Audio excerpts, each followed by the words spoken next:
Janae Nerdchuck, and this is episode 310 of the Ask GaryVee show. And literally before Jesse and I just went on air, well, we're live, so you guys heard it, but before this podcast, we're literally talking about the steroids era baseball hearings in Congress, which I'm actually going to go consume that content, which I rarely do. It's well done. Why don't you tell the Vayner Nation who you are and what you do? I'm Jessie Genet, and I run a company called Lumi, and we do packaging for e-commerce brands, helping e-commerce brands design their unboxing experience and source and manage all the stuff they need to get it shipped out the door. And obviously, if you're watching this and not listening to it, you see a huge, the outer packaging of empathy. We're going to do an unboxing on IGTV after this show. We are such proud users of your wonderful company at Empathy Wines, empathywines.com. Order now, and have really enjoyed that experience, and just from a visual has been remarkable. Let's take a step back. Yeah. How did you get into this business? Well, I started my first business when I was 16, and went to school for industrial design later on. So I've always basically been into how. So you were an entrepreneurial kid. Yep. And then your formal education was in industrial design. My formal education is stilted as a process. I went to 3 years of high school, did end up going to college. My parents were stoked about that until I dropped out of that experience as well. But did go to college. Did go to college. Because they wanted you to. They were like, this seems important to you. I'm from the Midwest. It was kind of like, you should do that. It was too rogue, right? It was too rogue. So I did go to college. Do you believe that your parents today would have a different perspective? Not really. Do you think you will? I do. I definitely do. So real quick, and I apologize for interrupting, but this is my number one thesis right now. Yep. I know this. You're not supposed to ask a lady, but this is important to me. How old are you? I'm 31. Perfect. You do believe that as a 31-year-old right now, you don't have a family. You don't have kids. Yep, correct. Okay. Yeah. You do believe right now, as you sit here today, that when the time comes, let's just play here for fun, in 27 years, that you're not going to be passionate for your kids to go to college? I don't think I'm going to care whether they graduate from college. I think that the actual experience of going to wherever you want to go to get the education you want to get is really important. And sometimes that's going to be at college, sometimes it's going to be other places. But the concept that you need a piece of paper at the end to say, I'm a valid person to get this next job or this next experience, I don't think that that's going to be a thing. It's funny. The reason I'm asking is I genuinely believe you, and definitely I believe, let's say, the 21-year-old you. I think we're just... The reason people I'm on the cusp. My era is on the cusp. There's people younger who are definitely not going to do it. They're doing Lambda school and all this other stuff, right? But as parents. Yeah. So I think college is held up by parents' ideology. Oh yeah. So it's going to take. I'm really curious, and I genuinely believe we're probably 30 years away from it really collapsing. Yep. Because the parents won't force. Yep. I think parents will send their kids. By the way, this is going to throw a lot of people off. Yeah. I'm pumped to send my kids to college. Yeah. I just don't think it's required. I need to watch them and reverse engineer them with my advice and let them do their thing. That's where I'm at.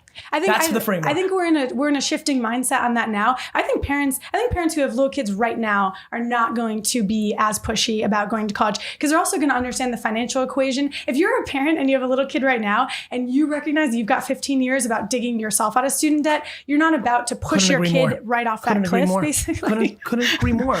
And I remind people, I had this woman the other day yelling at me, literally in the street about college. And I looked at her and I was so pumped because she's going off and I'm like, okay, this is going to be epic. Why the is nobody filming me? I was so pissed. And I looked at her and said, you do know that people used to think that a woman's place was at home raising the family, right?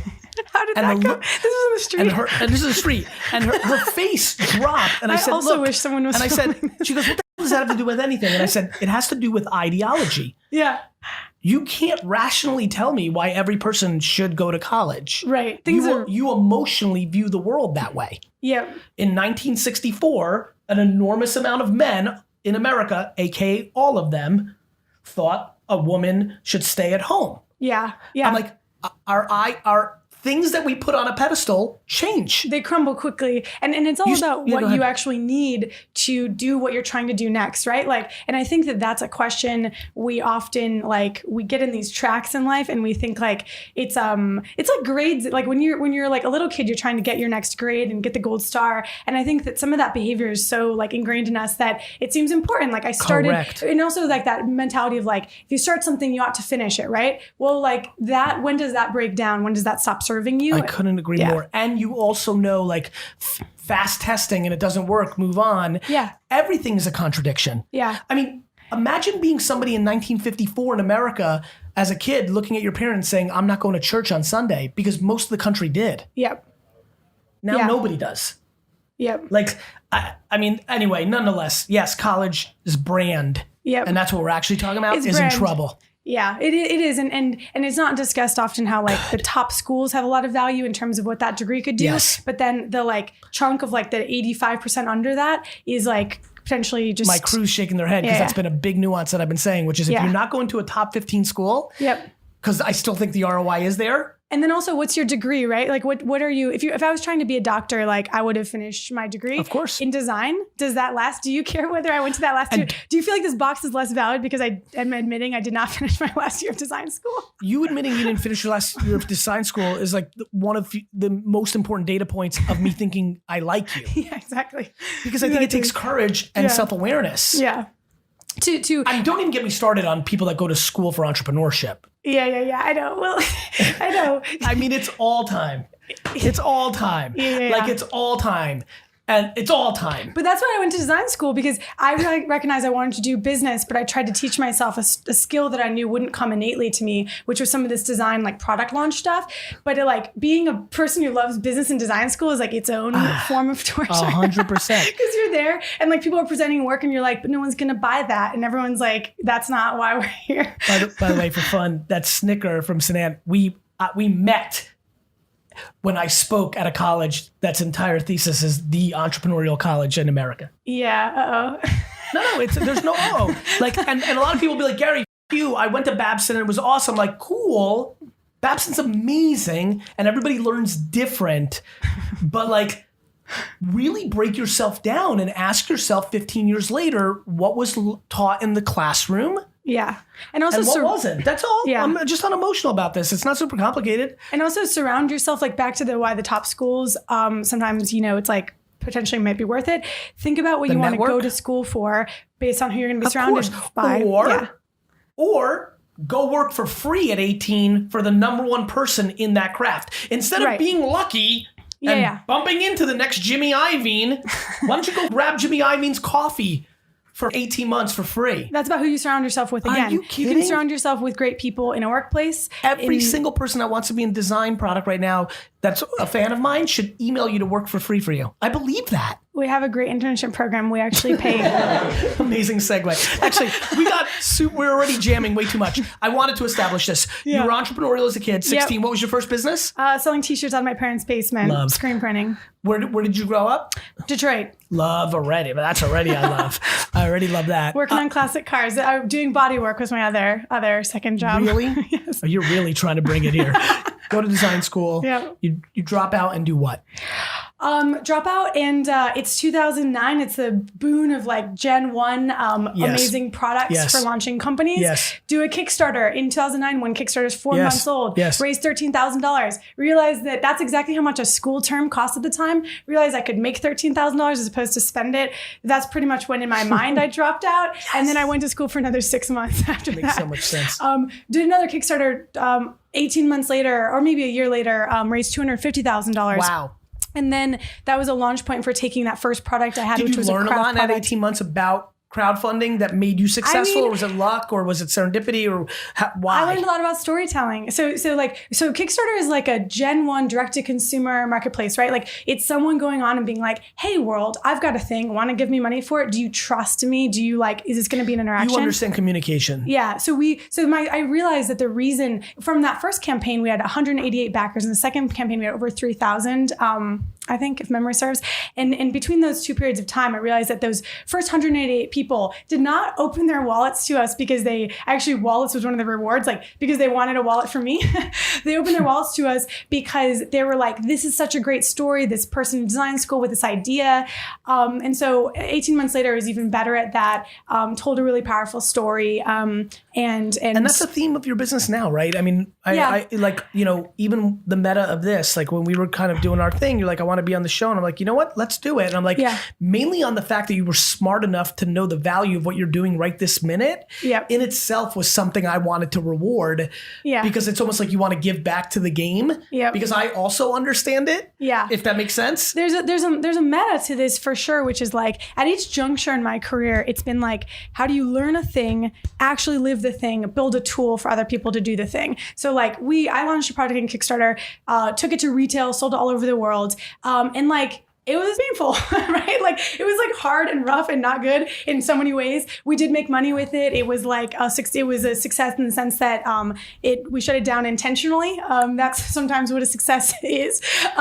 And so we did that. But in that course of that, we learned how to navigate the environment of custom manufactured packaging, how hard it was to manage the supply chain for a business with physical product. And we were like, this is something we can solve for. That was 4 years ago now. And now we make packaging for a lot of the big e-com brands that you know of. And the reason why is not because like Lumi's cool. Casper, FabFitFun, Parachute Home, Allbirds, MeUndies, companies like that. And the reason why we work with them is not because our packaging is so cool, actually. It's really that supply chain gets really complicated. Yeah. And packaging. You're solving a problem. Packaging is different. The plain cardboard box used to just be something that gets something from point A to point B. Now it's going to doorsteps, millions of doorsteps every single day. That means the challenges the box is like under are different than ever before. Like, so the packaging world, the manufacturing world is really grappling with what those changes mean. And we're like helping solve those problems. But it's kind of, I mean, I'm me, but it's kind of profound. Like we're in a profound moment of like how, what packaging means to everyone, because you couldn't even order something like this directly to your doorstep so relatively recently. Yes. Yeah. Kind of interesting. What, knowing my audience, how many years has this company been around now? 4. What's your newest learnings in the last 6 months as an operator, as an executive, as an entrepreneur? Yeah. You raised capital. Yep. What's your current hot take on raising capital? Fun, terrible, the worst, the best? Current hot take on raising capital is choose a funding model that fits your goals. So for me, this funding model, we're in a space where like some of our competitors are in status quo competitors measure their revenue in the B's, as I say, like it's like a big space, right? So in that kind of space, you can raise capital and it can be a healthy relationship with that capital. In my first business, it was a arts and crafts supply that I invented like in a basement. The largest year in that business was like low 7-figure revenue. If I'd raised capital in that business, big mistake. So fit your funding goal to your funding method to your goals personally, AKA and your business's goals. Venture capital isn't the only route to fund a business. 100%. But that is the current thought process of every young entrepreneur. I feel like that's total bull. Like, I think as someone who's doing it, I think that's totally not the case. But you agree with me that it's like crazy that every single person thinks that's the option. It is completely insane because it blows my face off. It blows your face off. Yeah, I mean, it just makes me sad. Like people don't even know how to build a business. All they care about is figuring out how to raise capital. I know. From venture capital.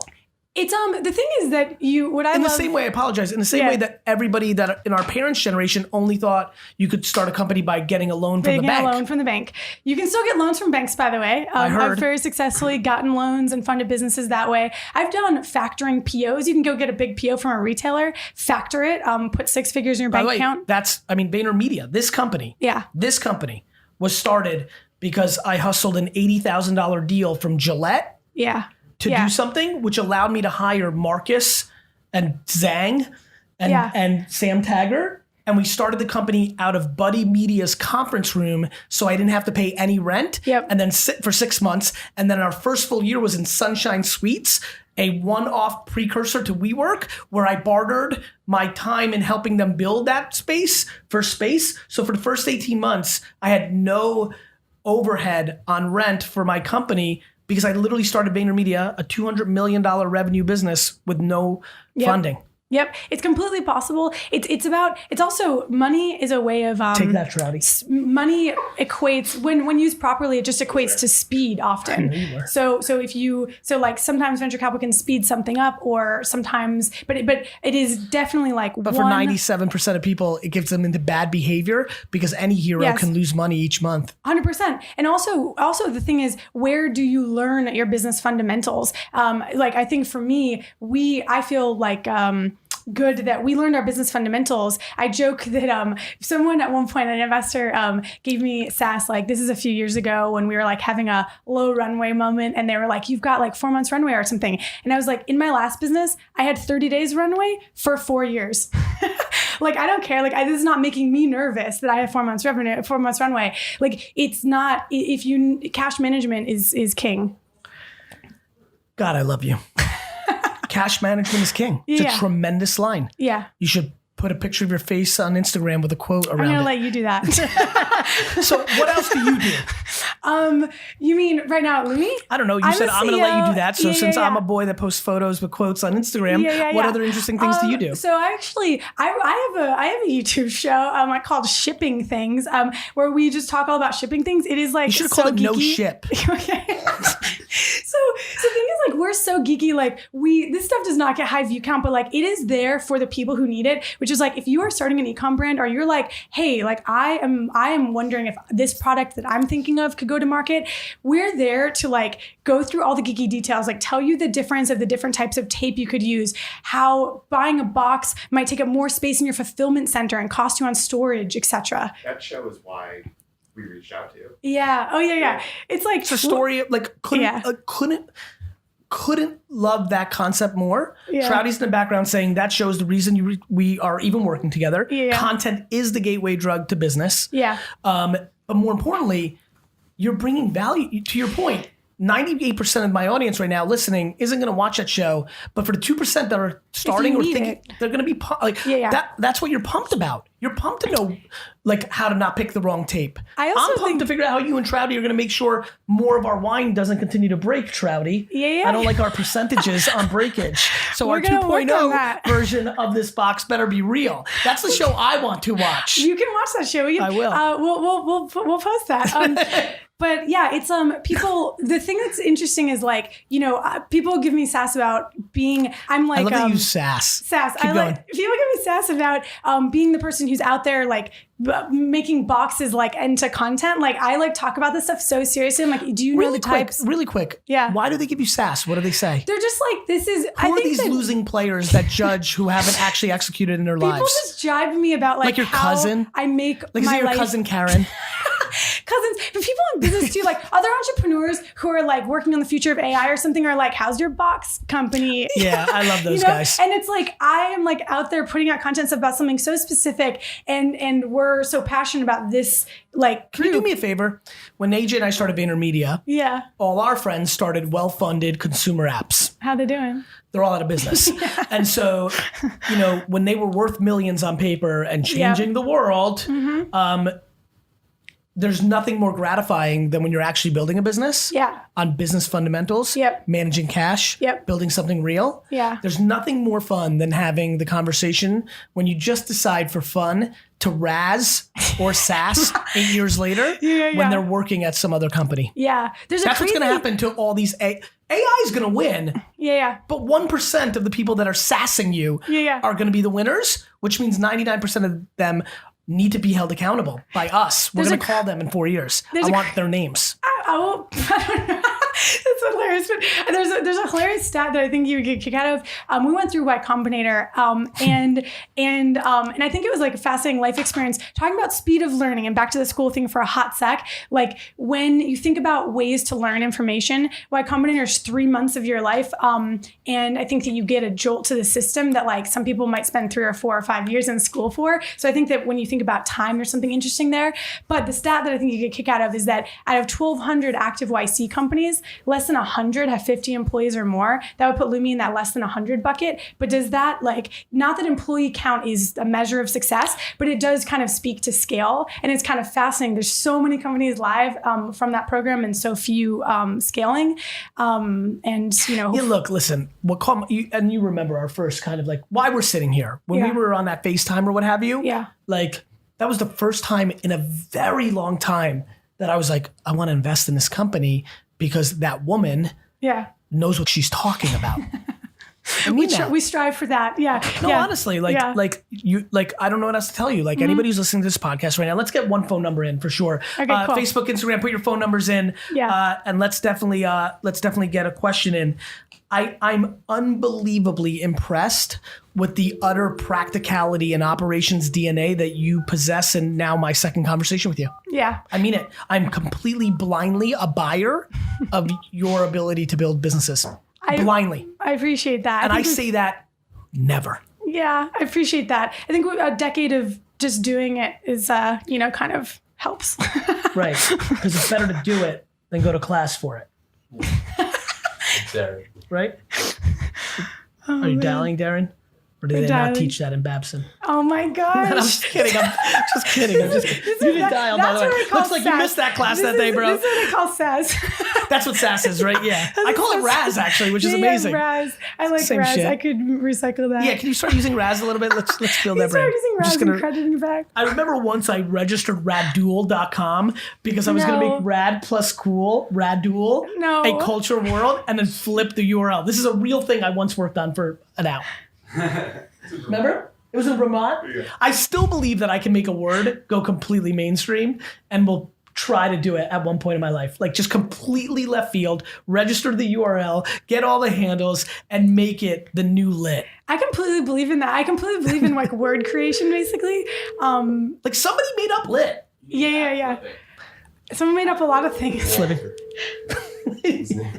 You got it, bro. Really proud of you. Hello? Walter, it's Gary Vaynerchuk, and you're in the Ask Gary V show. Yo, I'm going to literally myself. That's an amazing way to start this. Just say hello. Please say hello to Jess. Please don't do that. We can't see you, but please don't do that. How are you? Walter, I prefer you do that. I mean, bro, if it's going to bring you a lot better content, you know? No, Thanks for calling, bro. Where are you from? What are you about? So I'm from Little, Rhode Island. Yep. I'm 27. Yep. I'm a product of the college dropout life because I truly found my passion. Yep. And so I started to create a whole bunch of clothing. And so I kind of took a little bit of a turn because it was becoming more of like a money thing as opposed to, it's like the overall growth and passion of, it's like what I love to do. And so I started to look at everything from the numbers side as opposed to, like in the better interest of the actual brand. Yep. And so now I'm just trying to essentially start over with my brand. Yep. And so, the biggest thing that I have for you guys, would be, how do you start over? Easily. Early and often. Yeah, easily, bro. What do you, by recognizing it's the easiest thing in the world if you're able to not take other people's judgment and if you're willing to be humble and patient. 100%. I shut down one company that I ran for 4.5 years, and I felt like it felt internally like it might be this really dramatic thing, and then you realize that the world is so like busy and agnostic. No one cares. So, but it's actually good news. It's liberating. It's just like go forward. Just listen, figure it out. Yeah. Listen, with all my followers, nobody gives. Right. It's like, it's so liberating when you really kind of wake up to that like I'm sorry, yeah. No, like when you wake up to the fact that no one really cares that much about what you've been doing, it's kind of like, oh, like slight bummer. And then you're like, wait a sec, I can do whatever I want. Nobody cared about your big pimple in the middle of your head in 8th grade, but you thought they did, but they had their own problems. Yeah. Like nobody, success or notoriety or like pressure is predicated on how long somebody will give. Mm-hmm. When Prince dies, we give for a day? Yeah. Right. Where's all my homies now about my man Nipsey? We'll give them love that week. But like people move on with their lives. That's just the way it is. And those are special people. Nipsey, Prince, like special 1% of 1%. Like for the rest of us, what do you think? And like no matter how much your ambitions are to be special, like me, like what you equally realize is nobody gives a. How do you start over? Easily. Nobody gives a. What are your alternatives? What else you gonna do, bro? Yeah. You just, tomorrow's a new day and the stress is internal for you. It's less about, so the world is like ready for your next idea, you know? And are you asking like theoretical, like the way we took it? Or are you asking like physical, like register now? Like what do you like? Yeah. I assume it's mental and macro, right? It's 100% macro. Love so it. like just for a little bit more context, guys. So I grew the company literally straight from college, and I took it to 6 figures in a little bit over 6 months. Go ahead. And that was strictly from Instagram because, of course, you know, so I actually was using that back in 2013 when it started to really take off. But it wasn't actually positioned for brands at that point. And so I leveraged that. And to be completely transparent with you guys, like it got caught up and crazy to me because I viewed, you know, it's like 10K followers a ton. Right. And it just completely threw my mindset out of whack. You got high on your own supply. Yeah. So you have to realize, bro, I get it. Yeah, it's tough. The other thing is like what got you here won't get you there kind of thinking, where it's just like whatever you did on that last business that worked, like probably won't work again in the same way. So just unhook from that and think about what you want to do next. Bro, this happens all the time. Using data points from here, like I have so much empathy. I'm so pumped that you're so self-aware, though. You're 27 and you understand that that's what happened. Bro, you know how many people get into Y Combinator, which is in Silicon Valley, where like Harvard, Stanford, all of that in startup land, and think they've made it? Like I'm sure you had classmates in your class, they thought they made it when they got into YC. Yeah, it's weird. They haven't even started. You know how many people celebrate fundraising? Hey, we raised $3 million. Party, boats, cool, like... Dude, I get it, dude. And like 10K in 2013 was like, because I was there, 10K in 2013 was like having 3 million right now. Dude, when I had 4,000 followers on Twitter in 2007 and went to South by Southwest, you would have thought I was Drake. But everything has a moment. So that's exactly right. The point is everything has a moment, and you see entrepreneurs sometimes try to recreate an old moment, and it gets super awkward and weird. So just like think about that. Like think about how you can't recreate that old moment where you were. Yeah, dude, don't go back to high school as a college kid to pick up high school chicks, okay? Yeah. Walter? Just also don't do that. Got it. Walter, honestly, very seriously, bro, this is a piece of cake. Nobody gives a and you shouldn't give a about their opinions, and you should practice that. Yep. And it's liberating. It's like good news. And for listening, please go follow Devoted Lifestyle on Instagram. I appreciate it, guys. Thank you for your time. Seriously. Yeah, you too. Got it, Walter. Take care. No, it's so right. Like we are so, obviously I like you because we're from the same school, I can see from all the things you're saying. It's like verbatim. Like, Yeah, you internalize this stuff because it's important to you. Like if you spent the last 4 years working on something day in, day out, it's like to kill it or something feels impactful. People feel like, but then I would have wasted all my time. No, you wouldn't. No. Sitting on something that's already dead is wasting your time forward. Yes, completely. And whatever period of time, measure each period of time by how much you learned in that period of time. If you learned something, take that learning and move on. But the learning is what you got from macro. The learning, like a learning, like could be like. You learned that it was fun. Yeah. Like forget about like the literal, like I learned how to do taxes that year. That was the year I learned how to do storytelling for sure. Another learning is you were just a knucklehead from 22 to 25 and it was just fun. Yeah, you had fun. Or maybe you learned that you like what you like. Like, oh, I like running business. Or I don't. Like you just all that learning is pretty pivotal. Or you've learned that the friends that you like having fun with are not going to be the friends that you're going to build the next thing with. Yeah. Because they want to have fun for the rest of their lives. Yeah. All of that's super valid. But whatever you take away from that experience, like that's what you got to move forward into the next one. Do you love losing micro losses? I just feel like I don't want to go full blown and say I'm a masochist, but I think that like when I find the pain in the day or like the pain in the month or the pain in the year of like, I'm like, there it is. Like, because it's coming. Do you think that, so I'm on board with that. Now I'm going to ask you a real 301 version of this question. Okay. Do you think you even subconsciously create it? I think I seek out situations that make the pain happen. So too. I think I seek out the situations where I know I'm not quite ready, and I know that the organization isn't quite ready, or I change something really fast, and I know it's like a hard left turn, and you're gonna get like your neck yanked on it. And so, but you genuinely believe it's right. Yeah. Like I love when my executives are like, we can't do that. I'm like, you don't understand. I'm in charge and I think it's right. Well, I genuinely... Like I understand what's going to be wrong about it. I understand everyone's going to cry. I know Slack's going to blow up at Vayner and be like, "Arf this guy." Yeah. I know what's going to happen, but it's my job. Yes, it is your job, actually. It's my job. It is actually your job. So I don't know if people get that about that role that you're in is like, that's actually your job. And people don't want to work at your company if you aren't able to make those choices. But it's part of the job, and it means the job is painful. The difference between a great CEO and not one is one knows that they're a parent and one thinks they're a babysitter. Yeah. It's your job. It's your job. It's your job. It's completely integral to the role. So I think that I know that the pain is like, going to be created, but it does. I also think that the other thing I know is life is short, right? Like when you think about life and long. It's so short in life and long in the sense that like, if I think to myself, I could do this thing now, or I could do it in a year. I actually think what you're saying, which is a lot of fun for me as well, is like, you don't want to regret what entrepreneurs have. And you are absolutely a purebred entrepreneur, in my opinion, which is probably the biggest compliment I could give you. We're too scared to regret not dying on our own sword. Yeah.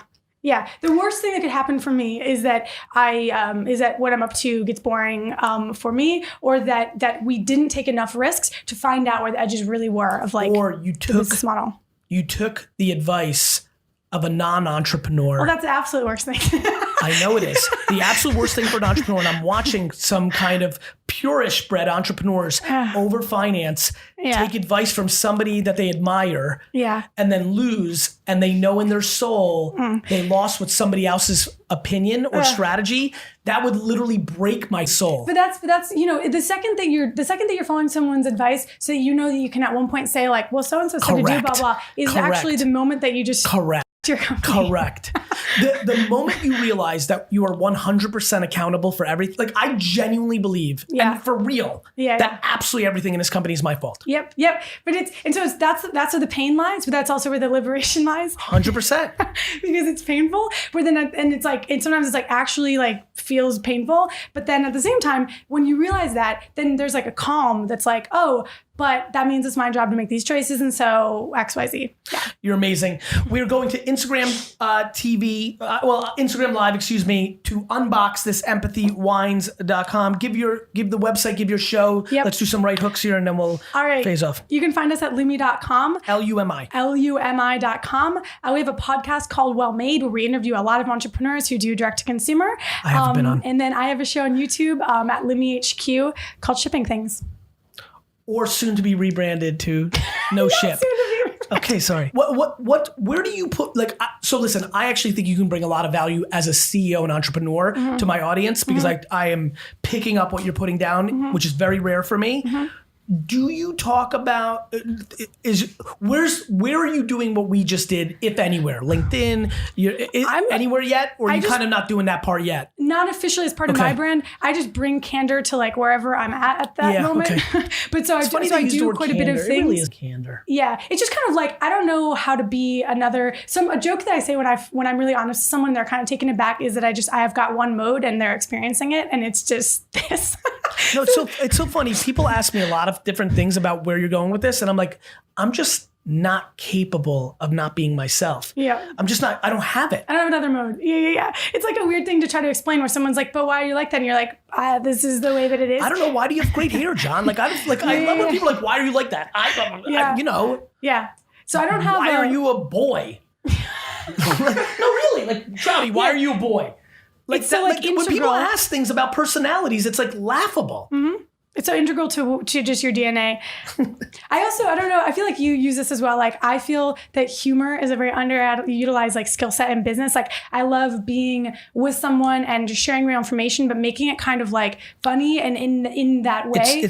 I cannot believe you just said that. Literally yesterday, somebody that works at Vayner said to me, why don't you do more humor on your content? You're so funny, but none of your content really shows that. And the only time you even only your vlog shows it but even the editors why are they not editing more of that in? Yeah. And I'm like, you're right. Yeah. D-Rock, you're fired. Yeah. But I think it's an underutilized skill set because humor is a way of also like taking tension out of the system. Taking tension out. I use it to deliver frank information faster as opposed to skirting around issues. Correct. It's just a great tool. It's funny. I just realized something. It's one of the reasons my Raz, like a lot of times one thing I've learned, actually I've learned it at Empathy, and to John and Nate's credit, as my partners, as my younger brothers, because I've been with them for a decade. It's funny, I use humor for that. Yeah. The bad version historically for me was razzing to get some of my own resentment or difficult out. Yeah. And fine, because people would like that better than just being completely called down, being like, you suck. Yeah. But if you do it too much, the 37 little razzes versus one radical conversation is worse. And I genuinely learned that. During, ironic, it's very meta, during Empathy Wines, this venture, this project. Nate and John did a very good job communicating to me of like, hey, because razzing is how I want to say it. It goes into being condescending and other places. When you know somebody super well, they can take it with love. And I won't razz, like it's funny. You can always tell how our relationship's building on how much Sanan literally today can walk out of here realizing we're closer than ever because of the way I'm razzing him on Babson. But I wouldn't do that to John yet, but I feel it's emerging. I gave him a compliment on here, but I razzed Sanan. It's going to go from compliment to something else. But it's funny. It actually, like if you're watching at home, it's like, oh, he likes John. He doesn't like that Sanan. It's actually the reverse. I actually like Sanan better than John. No, it's actually true. So I'm curious about your opinion on something. It's interesting. I'm curious about your opinion. More than me, bro. It's about to go. I'm like, I'm gonna have to shave it soon. It's gonna be amazing. So there's like something that I feel is also interesting. Like we joked about this when I was coming in here. Like I'm 5 feet tall. Someone said I looked younger than I look online. Sanan, guys, you should have seen it. He was like, you look super younger than you look completely online. missed And I was him. like, I think it was a compliment, but it was super not. I gotta talk to him about that. So like apparently when you meet me in person, no matter how you're seeing me now, I look like a teenager and I'm 5 feet tall. Even though I am 31. So the thing is, in business, that's not always like the bestest, you know? Like for it's like not getting the bestest when you're at the mercy of the old establishment. Right. It's the bestest when you're not. Right. So humor though is actually my way of like disarming people with that too, where like someone is like, whoa, like this 5 foot tall like girl person is being like real serious with me about business right now, but she's making it funny. Like I don't know how to feel. Like I don't, it's like you kind of can disarm someone's like preconceived, what their normal is. I think it's funny. Yesterday, I was in a meeting with a lot of leaders in a department, and the way I disarm people is actually by proving to them, even though I'm a CEO of 900 people, that I actually know what's going on. Yeah. There's nothing more fun to me than going to a meeting where it's a group of senior people who don't interact with me every day, and they first of all, especially because of the GaryVee thing, they're not even sure if I even run this company. Yeah. And then when I roll in and I'm just talking and I slip in something that like, there's no way outside of being in that little crew that you would know that, and I say it, it blows their faces off. No, really, it's a really like, I love that. I agree with disarming or changing the tune in a room. And I do use humor to your point. And one of the other things I love, just to bring value of something that somebody may want to do, you will change a room very quickly when you're the most senior person in a company, when you prove to them that you're not confused. No different than when your parents, when you thought you were doing something they had no idea about, that they make a joke about it. This is when you're older, like late high school, college. They're like, like Stan. And you're like, how'd you know I've been hooking up with Stan? That kind of like, that's a very good move for executives, because what it does is A, they feel great that you actually know what's going on. B, they're like, okay, I might not be able to trick this person as much as like there's a lot of value going on. The same way with humor. It's like, okay, there's a whether it's self-deprecation or humility, there's all these different little things going on in a room. It's about finding your style, though. Like you know, people often ask me like whether I'm a very jokey person. Like I use physical comedy a lot. Like some people like trip your people. No. Like people I'm gonna trip Sanan when he walks by. No, like with myself. Like imagine someone. Hold on. Remember tripping? Yes. I haven't thought about tripping and like. Remember people tripped each other in like fourth grade? I love that. Yeah, but John, right? Like, no, it's funny. Like. Tripping. People used to trip. Shit, you're. I mean, that makes a lot of sense. Like, there's a lot of weird. Wait, let's talk about pantsing. Who in this room, by show of hands, knows what pantsing is? I mean, who doesn't? Well, Saddam was in Turkey.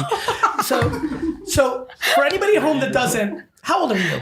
21. Oh, I love don't that. know what pantsing No, he does. Oh, okay, which is okay, why okay. I asked him is I'm pumped that pantsing continues. Yeah. Because in this environment, I'm not sure. Like, there were girls in my high school that got pantsed in the middle of the hallway. Yeah. Like on some really politically incorrect. Yeah. Pantsing was like alive and well for all of my middle school and high school. Or like, and then book, like what did people call when you do the books? You just like slap the books out of someone's hand. We didn't have. Okay. But I didn't do that. I'm let me just saying just set it the was like stage alive and as well. the old dog in the room. When I was in high school, to the get only booked. thing guys could wear were boxers, like hardcore boxers. Like no other underwear was acceptable. no, Not tighty whities, not like whatever boxer briefs. Thank you. Only thing acceptable was baggy boxers. The amount of my friends, thank God this never happened to me. The amount of my friends that got pantsed in the hallway. Yeah. And both shorts and boxers went because of the nature. Like, I feel like modern day pantsing, because of briefs and like other things, was everybody who got pantsed got naked. Yeah. Not you see their underwear. Naked. Oh my gosh. But so I feel like female pantsing didn't happen that way. You would see the underwear. Yeah, whereas but unfortunately, with when dudes girls in be wearing, like, 94 thongs and stuff, was naked. That's what's going. That's what high school. I love these kids are like. There's so much bullying and tension. I'm like, there was pantsing in '94. There was pantsing. Yes, but so for a second, back to physical comedy. Like someone will like walk into my office and be like, you know, I'm CEO, so like they'll like have like some big news that's like not great. Like they walk in there like blah blah blah, and then like I'll be on the phone. Going out of business. I shouldn't stand up because I'm on the thing, but they're like I'll be on the phone and I'll be like. And like fall down, like as though the news killed me, like, and then So just good. get up and be like, it's fine. You're like, such a good leader. yeah. No, really, I'm really proud of you. That's it really calms people. our job. Me falling down dead strangely is calming to my team. The number one thing that I believe I do for a living as the CEO of this company is eliminate fear of my employees. Mm-hmm. It is the number one thing I do. Everyone's more productive when they're not fearful. Correct. Yes. Which when is you're not thinking, you're doing. He's also making you all super productive. 100%. Yeah. But in the best way. This is actually my but it's macro. healthy. This is my macro thought of being a businessman. Yeah. My goal, one of my absolute top goals, is to redefine what a successful business person looks like. Yeah. Why can't you be kind? Yeah. Why can't you be empathetic? Yeah. Why can't you be such a good leader that you spend all your time like I love how like and I know I already know that you know what you were saying, but some people are like, oh, he uses eliminating fear to trick them to work harder. I'm like, are you an idiot? No, it's not a trick. It's authentic. It just is like a What real. are you talking about? But people Yeah. do that. They're like Yeah, looking yeah. for the angle. Oh yeah. Keep looking for the angle. No, don't. Yeah, I meant it authentically. Like it's basically the funny thing. It's like it reminds me just like weird pantsing? segue. No. Okay, just it making reminds sure. me of sustainability and packaging, like in a weird segue where like basically Yes. when we design a supply chain efficiently, it's also greener. Like there's no macro trick to 100%. it. People are like, how are you going to make it greener? It's like we're going to truck it less miles. We're going to do basic stuff. It's the same way that like it's the same thinking, which is there's no trick People to are it. so lost. Yeah. Get louder. Yeah. Do me a favor. Yeah. If you can do anything for me, Yeah. get louder. Okay. You have absolutely the right framework Yeah. for what is needed in the business world. Yeah. Get louder. Your practicality is like your mix of black and white and gray, of like teeth and heart, is exactly the framework of what I believe needs to be the pedestal Yeah. of executives and entrepreneurs in the world. Yeah. Thank you. You're welcome. That's our show.